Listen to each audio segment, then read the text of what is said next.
ready.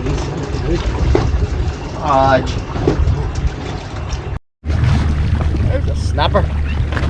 Now Rich is using the ball jig because Rich wants to feel that bottom, and he's not used to working with the tide. When he goes fishing with us, it's typically offshore, so it's a little bit different. So he's wanting to feel that bottom, and I'll be honest with you, right now he's putting the wood to me.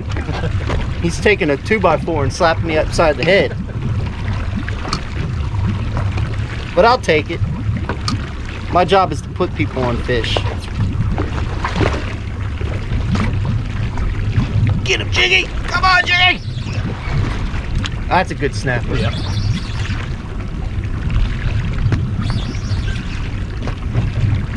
No, grouper. Could have sworn the way he bouncing like a snapper. Yeah. Screws to me, folks.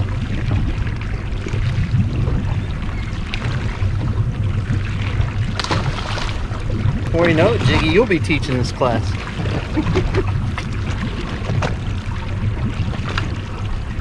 Now I'm trying something a little bit different. I'm trying a small pinfish, see if that works. Because my biggest snapper inside the bay actually came off of about a hand-sized pinfish. She was 5.5 pounds. So, there's a snapper. Yep. Pinfish was almost as big as he was.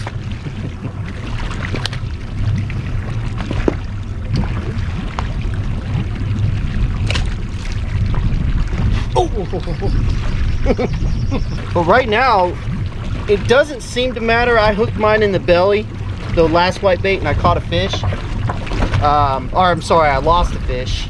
And he's hooking them through the underneath the lips out. And sometimes hooking them differently to find out how those fish eat. I know I've talked about it all the time, but you want to present things differently than somebody else on the boat until you can figure out a pattern. But right now, they're pretty much eating everything we put down there. So Jiggy, what did you just say about a pattern as you lose the fish? I was hooking it under the chin and I wasn't getting any bites anymore. So I started going under the belly like you were. And it's immediate. And it's been immediate. Yeah. It's great. Take it. Watch. Watch. It won't work. Well, right behind the fin. Oh, that's something different that you're using. Going through the, yeah, I don't know, what is little that? Croaker. Baby snuck. Sand perch. See if they like it. Uh-oh. There you go, Jiggy. Can we get a double? I knew you were going to catch a group. Ow!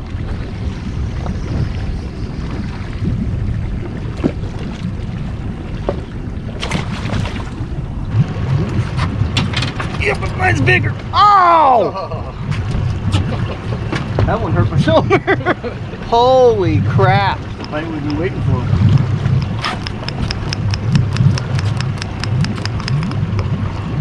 Ah. Woo, woo, woo. Got a pinfish on that one. Did it break you off or just Yep, broke me off. Alright folks, what I'm doing now is I'm actually on the outside of the channel, and I was talking to somebody the other day. We were fishing inside Tampa Bay, Rich and I.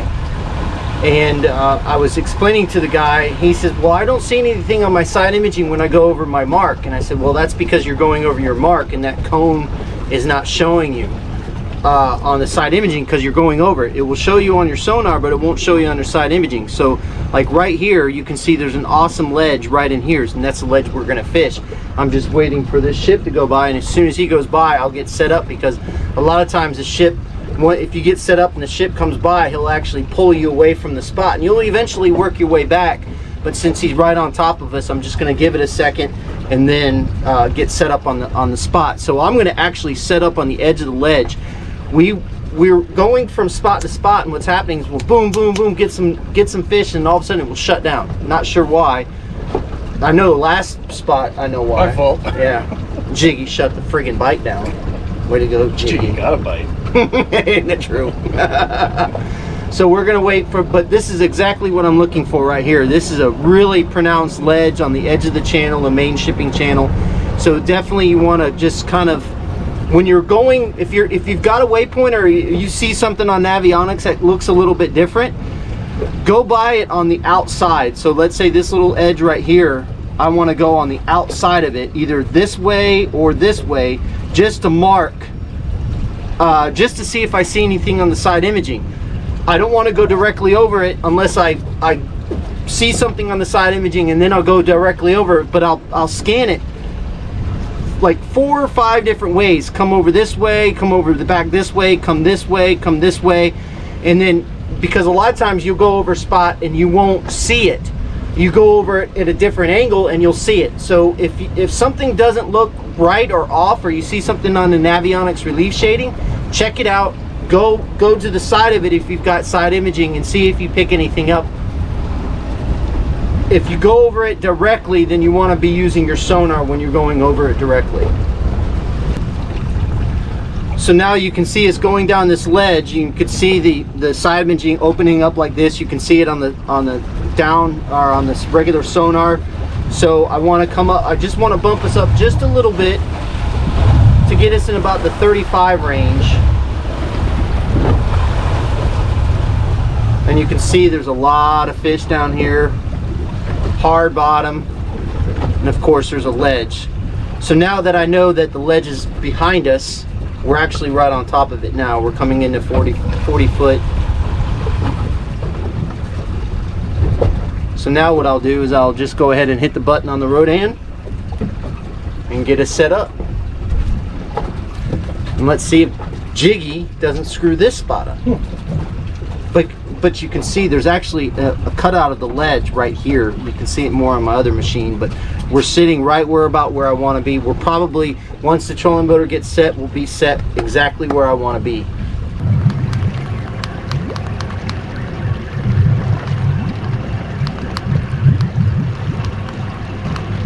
That's a good snap. For the bay, at least. I'll take them any day of the week.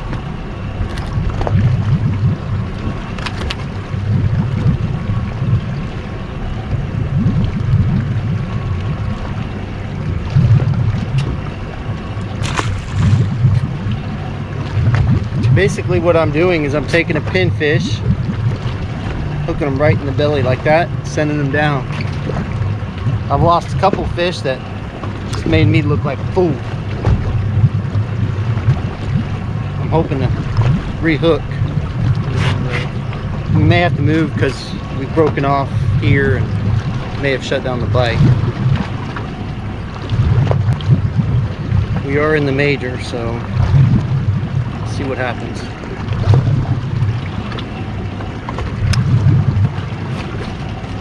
And just like that. So, Rich, what are you doing over there?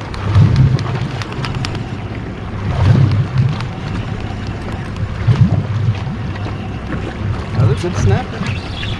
Uh-oh, Rich is on. Major feeding time, folks. I'm telling you. If you don't follow him, that one's fat. Look at that. What do you got, Jiggy? Oh, you had to go and outdo me. I see how it is. Good chunk, fat. Catching more mangroves inside in the bay than I have offshore in a while. Rich, you got to show the camera that. Nice one. Yeah. Right here. There you go. All right, folks, basically what I've gone to now is 1/8 of a slacker jig, 1/8 of an ounce. The tide is pretty much almost dead. So I'm just letting it free flow down. I pull it like 3 times because we're in 32 feet of water, 32. Pull it 3 times to get to 24 feet, and then I start feeding it by hand. I was talking and I can't remember what my count was, even on 3. How sad is that? I'll just go one more for measure. I'll be able to tell if it hits the bottom or not, or if the fish picks it up. Okay, so that must have been pull number 3 right there. Fish. Come on. Yep. you can watch the line take off on the water. There it goes again. Ah, son of a biscuit. Jiggy, why are you cursing me like that? There he is. Oh, come on. It must be foul hooked in the cut bait or something. There it goes again. There we go. Come on.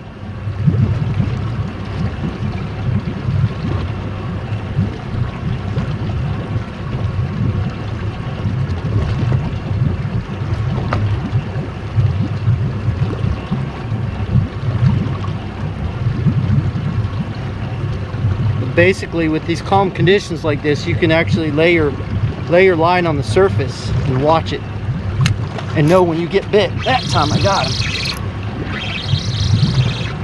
It's one of my favorite ways to fish, be it inshore, offshore.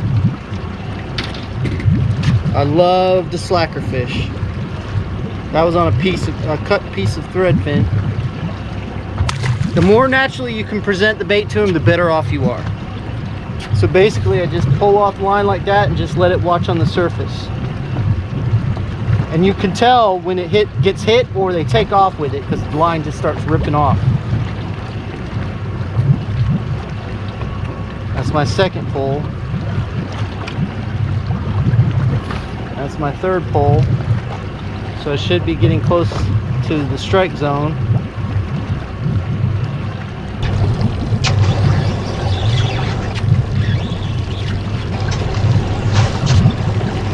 Bad snapper.